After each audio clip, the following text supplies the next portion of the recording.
gonna hear this story about 1,000 times, but they had a church service at the fire department that Sunday when you flew in, and they hadn't seen anybody, so they'd been praying, God, send us something, because they didn't know if anybody knew, nothing. Yeah. And they said that they hadn't much more than said amen. I wasn't in there when it happened. They said they hadn't much more than said amen, and they had heard a helicopter circling. Yeah. And then you landed right in the road out in front of the fire department.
Well, guys, got a rather interesting video today. We are going to be returning to the mountains of North Carolina, where we primarily helped out in Consuela after the Hurricane Helene disaster. And we're going to a specific area that my wife Maddie and I worked out of, the Burnsville area, specifically the volunteer fire department in Pensacola is where we made a lot of trips, delivering insulin, water, food. And this fire department gives me the chills thinking about it. We found this group of people flying by, and we were the first people to talk to them since the hurricane had hit. And they were cut off from civilization basically because of the eroded away roads. And really an impactful moment in Maddie and I's lives. We talk about it all the time, just seeing human beings out there not really having any idea what is happening or what to do, and cut off from all communication. We got to be a part of helping out there, and I don't know, we just have this connection to that area. So today we're going back for the first time. It's been about 8 months, I think, and we're excited to see the things they've rebuilt to get their community back going. We're going to land right where we were landing during the hurricane, talk to some people, hang out, and check the place out. I really want to go to this one spot too where we had a pretty hardcore landing, like it was vertical in these trees. I want to see it from the ground. So we're going to meet up with Mr. the Biff in the air and fly over to Burnsville. Hell yeah, brother. You're on the Cleetus McFarland YouTube channel. Month of Freedom.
You guys care if we video some stuff?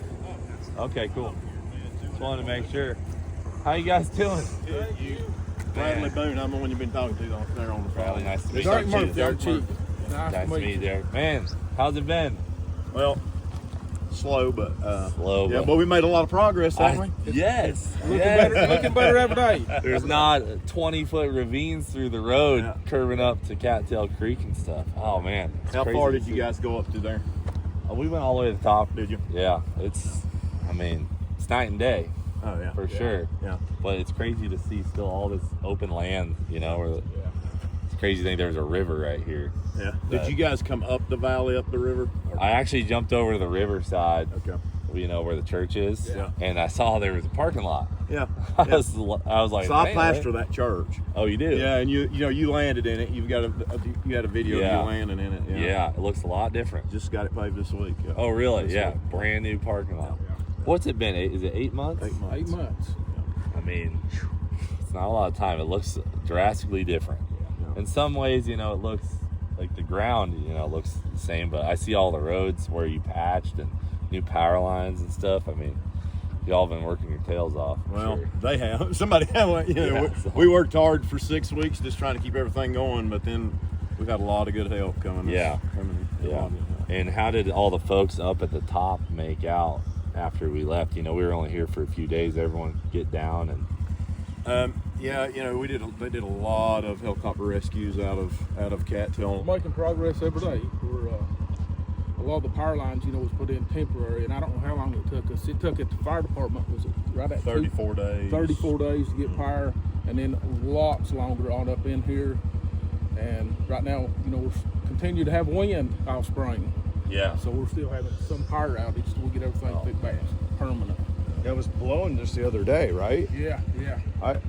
It was blowing, reporting 20, gusting 40. Yeah. What was the hardest part for you guys? Was it the power, the communication loss, or what?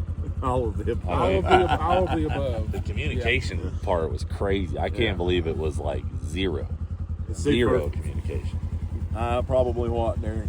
4 4 days, we were completely cut off because we had no road access in or out of here. Yep. You know, so everything that we got, maybe the first 3 or 4 days, came helicopter. Yeah.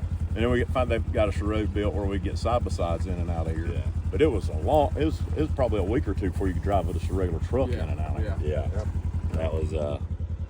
That was a crazy, those first couple of days. And you know what the bizarre thing is none of us, you know, people outside of the mountains knew it was going on. Yeah. Because you guys couldn't even call anybody. Yeah. So remember when we pulled up to the fire department, they were all like looking at us like aliens, you know. Right. And it was 60 miles away, we're sitting in our house drinking a cup of coffee like nothing had happened.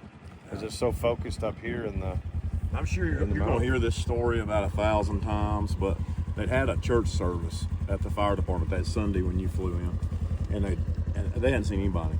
So they'd been praying, God, send us something, you know, because they didn't know if anybody knew, nothing. Yeah.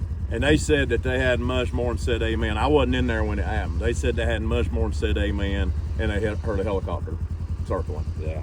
And then you landed right in the road out in front of the crazy. fire department. Yeah. I've heard that story 1,000 times from the people that were there. Yeah. That makes me emotional, man. It's like it's crazy. My thing was, and I don't know how you found Pensacola, and I'm also the assistant EM for the county. So I was in town. I didn't have communication with my fire department, but it was like even we couldn't get out as a county to nowhere. Yeah. You know, and we see people just come in, and it's like the word's going to get out somehow. Right. Yeah. You know, that was the biggest thing. I think the way a lot of it worked too was everybody knew somebody from a certain area. So my uncle, my cousin, my brother, my, you know, whatever it was, son, daughter, grandparents, and hadn't heard from them. And so I think that's how we got lat longs and coordinates and you know, no one's been to this area yet. No one's been to this area yet. And we were 6 days in. Right. And they're like, no one's been here yet. And I'm like, are you kidding me? But because it's just such a vast area. Right. Yeah. There was areas 6 days that no one had been to yet. I don't even know how that we found this spot. You know, you say that. I think we were flying by and there was just people at the fire department. Yeah. I don't even know. Like we were just kind of. Remember we left the dealer and we were like, Yeah. I'll go this way, you go that way, and we'll We talk. did a lot of that. talk We it would out. just see an area where we could land because we couldn't land at a lot of places. Yeah. Right. Due to it either flooded or mountainous terrain or whatever. But we'd find a spot where there's people, and we always had supplies, you know, and so we found a lot of places that way. We had some addresses that were sent to us, so we would go to that location, help them, and then we had like a remainder of supplies. So we're like, let's go see if anybody else needed it. And then we saw this place open up. We've got a fireman that had sent you an address, or not the fireman, but one of his family members that lives in Florida. Had sent you an address of their That mom might and be dad, it. which was right over here across the river. Yeah. To check on them. That might be it. Yeah. You know, I I don't. have to look back in the video. And then I remember we hung out. You know, we talked to you guys, then we came back with stuff to the volunteer department, and then we didn't even realize like Cattail Creek was right here. And that was, I think it was the next day before I even realized those people hadn't talked to anybody. And it was like what, a quarter mile? Yeah. It's just the way that. you couldn't get there. Right. Yeah. Right? It's only a quarter mile away, but there's You know, you see right here at this church, this bus, and I'm sure you've seen the picture of it online, was in the side of that church. It was literally setting into the side of this church right here. And it created a huge low water dam which came across it and dug a huge just gully right there. Really? So it took a track hose several days just to get to where we could get above Law Branch Baptist Church right here. wow. And the bus come from what, quarter mile on up the road. Well, yeah, it was sitting across there. Yeah. So you guys got all the churches fixed up. Yeah. Back up. Yeah, well, we're getting there. Yeah. And there was a country store, beautiful. It's been on several commercials. You can see on the gas pump still standing there right across from the church. Yeah. This is gone. Man. I mean, it was the hangout when I was a kid. You know, just your typical old country store. You know, where everybody hung out. And this is gone. Gone. Yep. Power of water. Yep. You know what I want to check out at some point today, if we can drive up there with you guys? I want to like visualize where that X was on the road. Yeah, Right. it's still there. It's still there. Is it? Okay. We thought we saw it, but it was, we were just cruising through. So, and we'll let you make the call on how you want to handle this. We got people, and I'm sure they're dying for you to come over there and see them. So we can run up there first and go down there, or we can go and do some meet and Let's greet go stuff. talk to the people. Okay. Yeah. All right. Yeah. Don't leave them waiting. Yeah. Cool. All right. Sounds good. When we saw that little helicopter coming, we were all doing this. Yeah, I remember. Oh, Oh, yeah, you it was did get the amazing. pictures. Yeah. Oh, that's so crazy. Yeah. Oh yeah, I remember talking to I want to talk to these guys. Is that you? No. Hey, I'm the guy you handed the case of water to. Is that the only thing I had left in the? That's all you had. I was like, here you go. I'll be back. Come back with more, but here's your Dude. case of water. It was amazing though. Well, at least, yeah, that was our first landing here, huh? I'm so glad you captured that. And this book, this is David and my husband, and we're part of this fire department here. It's on Okay. the cover of the book. This is you guys here. That's Oh, we this made is the cool. cover of the book. Thank you so much. There he was when he flew in, and then there he's standing. I think you were grabbing your case of water. I remember, yeah. So it was like 4:30 p.m. So I don't think we came back that day, or did we make it one more? You came back. And so did like everybody. Yeah. Yeah, we had World at least a dozen more Kitchen, we had, planes it was nonstop. After you left here, you actually got the Calvary Well, cover. you were like, tell them Pensacola. I gotta see if I have the clip, and then I went back, and I'm like, Pensacola, and we rallied up. And then I think you were the one that showed me the map inside too, maybe. Yeah, I think right? so. Yeah, I was talking about you on one podcast. I was like, you were who I was talking about. Okay. And you were really taking charge and gave me some good information to go back with, because I'm like, I don't know where the hell I'm even at, I dropped a pin and rolled out. I And thought you were Pensacola, Florida, probably, right? I did. I didn't know what state I was in. I So want to say he was the first helicopter. Oh, Oh, 100%. yeah, definitely. That Sunday. First. You were the first one. Who is this guy? Radio. This is the first helicopter you. oh, you got it. 10:08 coming by. Okay, so this is That in the picture might have morning. been whenever you came back for the second You hadn't time. landed yet. This He is, was stranded up there. Oh, we got a pro camera guy right here.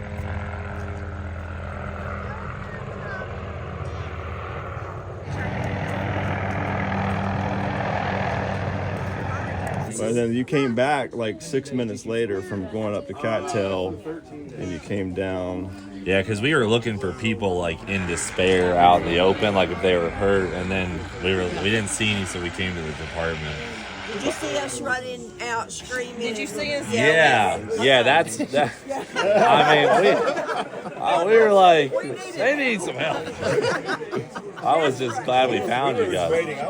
I was like, why are we not seeing any aircraft at all? Like we didn't see, because Friday, I mean, it's very windy, but it cleared out. Yeah. And so nothing Friday, nothing Saturday, and the first helicopter Sunday. I'm like, this is crazy. We're just now seeing a That's what we were helicopter. talking about with Bradley is we had no idea that you guys were like anyone. I mean, we knew like Asheville, which obviously, but it's so widespread. So when did it happen? Friday? Yeah, Thursday night, Friday What morning. did you see in the air that made you think, oh, this is bad? I was just trying to think with Maddie, like I really don't know how we made it over here. Like maybe something maybe we just saw some river. I really don't know. We gathered together and prayed, and within 15 minutes we heard you. So we came out this door and were 15 minutes. Yeah. Yeah. That's very young. Yeah. We know what that is. Don't we? It's crazy, yeah. We saw the river and just followed it a little bit, and there you guys were. So it's hard to. It's crazy to go back. When you went up Cattail, the debris field that you didn't know what it looked like before, but it must have looked pretty crazy. Must have Because, been bad looking. yeah. When I saw that one, I think maybe the second cut up where it was like a 20-foot wall. Right. Yes. And I was, I talked to you guys earlier in the day. I didn't even know there was people up there stranded too. And that's when we landed on the X and got the lady with the dog who we just talked to. First dog ever in Consuela. It was pretty crazy.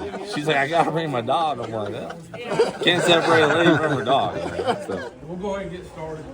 think we all know after the storm, you know, we had no communications. And I know I've heard a lot of people say when the blue helicopter set down. Right here's the man responsible for the blue helicopter. It let us know we was in touch with the outside world, which we wondered for a few days. So we've got something Bradley wanna. So this plaque says, in recognition of your service to the Pensacola community immediately following Hurricane Helene, the Pensacola Volunteer Fire Department hereby names Garrett Mitchell, also known as Cleetus McFarland, an honorary fireman this 24th day of May.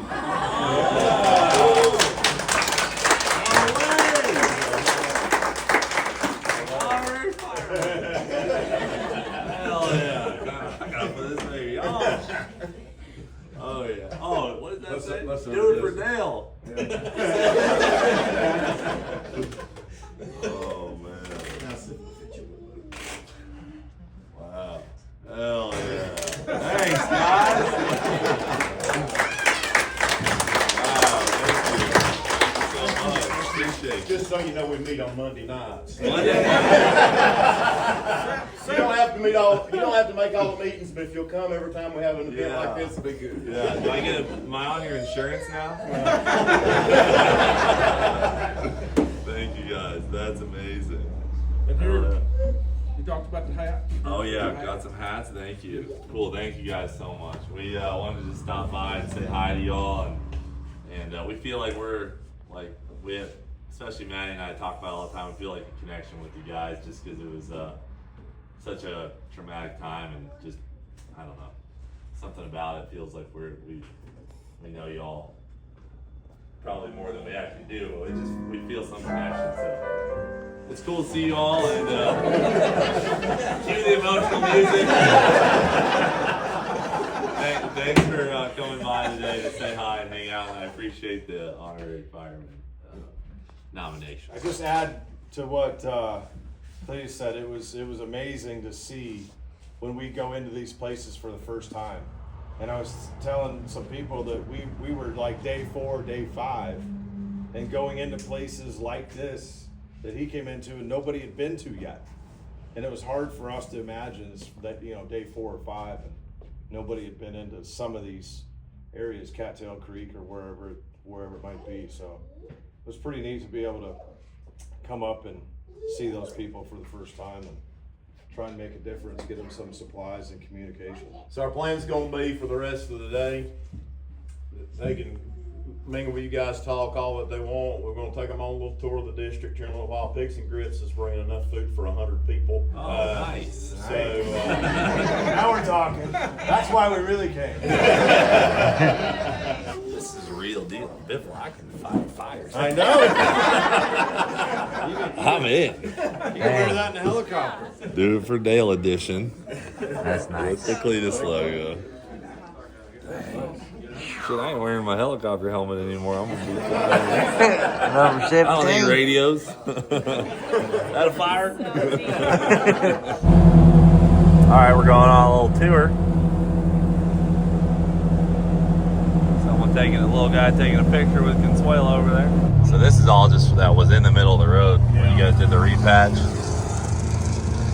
this church, I'm not sure will ever operate again. Really? Pretty tore up in there. It's crazy just how much debris got piled in here. Yeah, so George, just imagine this. Just imagine this, but it was the whole thing. Like, it was the whole area. So all that water just built up in this valley and just came rushing down to you guys, essentially, right? Yeah, so this was probably carved out, right? Yeah. Oh, This was river 8 months ago.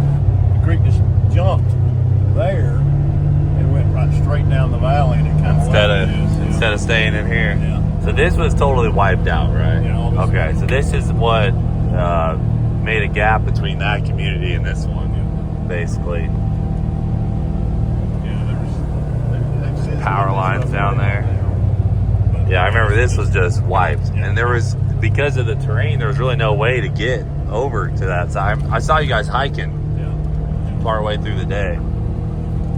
but it was no easy hike. I mean, the water was still kind of ripping. Yeah, and then mudslides. See, you would think, well, you just go in the woods and walk, but everywhere you've got mudslides after mudslide. You know, it's waist deep mud. Really? You get into it, and you can't get across it. Wow. Well, they got lucky. They weren't far from. Oh, they. The only way to get to that house a ladder right now. Yeah. Yeah. Oh wow, a lot of bridges got wiped out. Yeah. A lot of bridges. We had one bridge in our community that survived. All the rest of them. Wow.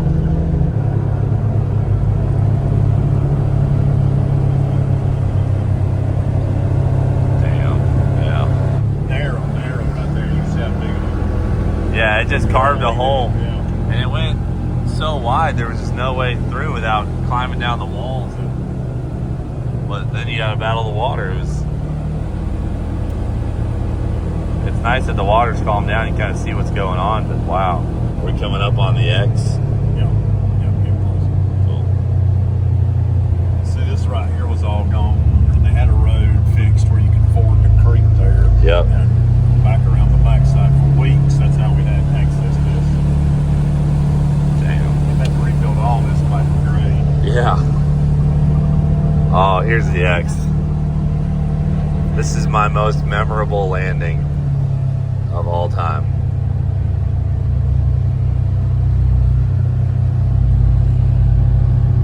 Yeah, there it is. I see the X. Yeah. Wow. Can we jump out real quick? I want to visualize this from the ground. Because it seemed really tight from the air, but it doesn't look. Well, the problem is like the trees were so damn high, and then the power lines were right there, and then you can't tell, but the mountain actually goes up both sides of this, so it takes like every ounce of horsepower you have to come down on something like this. There's the X. Yep. Wow, that's crazy. Pretty crazy. That's why I was really working to get out. She was working. Yeah, imagine out. You know, in is one thing, but out is. we just went straight vertical until we cleared these We're trees. already at like 4,000 feet right now. Yeah, I mean, these trees are tall. So here's another bridge. So it was like sections of this whole community were cut off from each other. They've replaced this with a rail car. This is a temporary bridge. Yeah, I remember this one. You could not get across. It was vertical. Oh yeah, here's where we landed. Did someone cut down some trees the same day? Yeah. Yeah, because we needed some more room. We had some big helicopters, and they were just cutting stuff up. I was like, this is great. So Was it pretty technical getting down in this little? I would say this was pretty good. You know, like especially with the air flowing down the mountain, kinda, and you really had to be tight on these trees, and then to get out, you know, like it basically takes all the horsepower of the helicopter to just go straight up and then turn and go. But it wasn't bad. This is one of the better LGs. Yeah. They cleared it out and made it nice and open for us, so it was cool.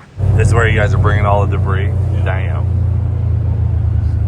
That's the problem. That's all the way probably down 2 there. weeks worth. I mean, they've been doing that. Oh, because they're mulching it all. Just cleaned this whole area out. You said he wasn't home during the... Oh, that's good. Shoot. Look at that boulder that just went rolling up in there. So he lived right here in this first trailer that's since been replaced. Yeah. The river got it, floated it 600 yards, and it ran into While he was house. inside it? Yeah, him and his wife. He rode his house? And so the back end of the trailer opened up. She was sitting on a couch, and he said it was just like the wall opened up and that couch just slid out into the water. So he grabs onto the couch. They're literally going down the river couch surfing. Oh my gosh. Is this in the dark too? Well, no, it was daylight. Okay. But he's been on the radio telling my guys back at the station, you know, look, I don't know if I'm going to make it, you know, all this stuff. So they're trying to get to him, no way to get to him. Yeah. But, you know, grace of God, it just kind of ebbed around the side and took him over to, and they grabbed onto a barbed wire fence and were able to pull their stuff off of that couch and get out on the bank. Wow, dude, you got him an axe? Yeah. This looks like it's the real deal. That is. Look at the grip on that bad boy. Oh, easy. All right, guys. Well, we just hung out for a few hours, talked to some great people, some friendly faces. It feels like family here. They're so nice. Some of the kindest people, the best weather. I mean, I get why they live here. These mountain people, they are built different. They are living through a pretty insane tragedy up here, and it's unbelievable to come see it. So glad we got to stop by and talk to the Pensacola Volunteer Fire Department crew. Until next time we're in North Carolina, we won't see them again, but we're definitely stopping by. So that's our update. Thanks for watching. Do It for Dale. We'll freaking see you later.